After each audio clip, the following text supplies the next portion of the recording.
many debates about whether or not nations like America were built by secret societies and the likes, but I would argue that China was pretty much shaped by secret societies and gangs. For instance, the Boxer rebels, they were mainly from a secret society, and here in Hong Kong, where I am, as I just peer out there, you've got the 14K Triads, who are one of the largest criminal gangs in the world. Now, the 14K were probably set up by nationalists fleeing from communist China, and I'll get into a little bit about the connection between the KMT and gangs and societies in a little bit. But the 14K have an ally of sorts in Fujian in the mainland, and the Fujian make their money off people smuggling. They take people to usually richer Western nations, but they also sometimes help out, well, I say help out, for a fee. They are instrumental in helping some North Koreans escape to places like South Korea. Historically, there was the Green Gang. Now, like a lot of gangs, nobody really knows where they emerged from because a lot of myths and legends have emerged since, but they probably emerged from unemployed boatmen along the Grand Canal, and they had connections with some Buddhist sects. But once the Europeans arrived, they went to Shanghai and helped turn the city into, according to reports, one of the most debauched cities in the world. Now, a lot of leaders recognize their power and influence. For instance, Chiang Kai-shek often hired them to break up communist strikes, and in return, the Green Gang funded the nationalists. But there's one gang I'm particularly interested in, and that's the Tian Di Hui.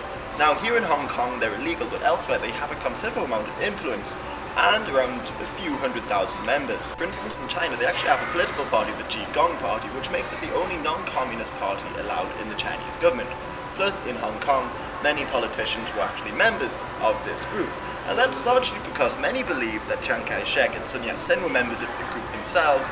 Plus, the group did help fight communists within Taiwan. Now again, the origins of this group are a bit iffy, but for a long period of time, they wanted to oppose the Qing dynasty and restore the Ming, so you could assume from that they were at least around for a few centuries. However, because of this stance, they were persecuted, and for a long time, they weren't even in China.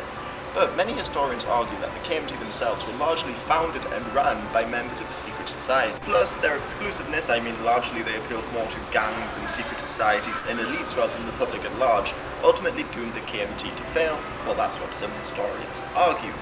But the idea of secret societies bringing down a dynasty isn't particularly shocking in Chinese history. I mean, the Ming dynasty was formed by a secret society itself. The first Ming Emperor, Hongwu, now he rebelled against Yuan and took power, but he was a member of the White Lotus. Now, their main belief, well, they were millenarian, and their main belief was that a Buddhist deity of sorts called Maitreya was going to descend to Earth and bring about a new age of enlightenment. They would later take part in other rebellions and lead their own rebellion in the 18th century, so the Chinese government has always sort of feared these secret societies. So this could explain why the current Chinese government is so fearful of anything similar.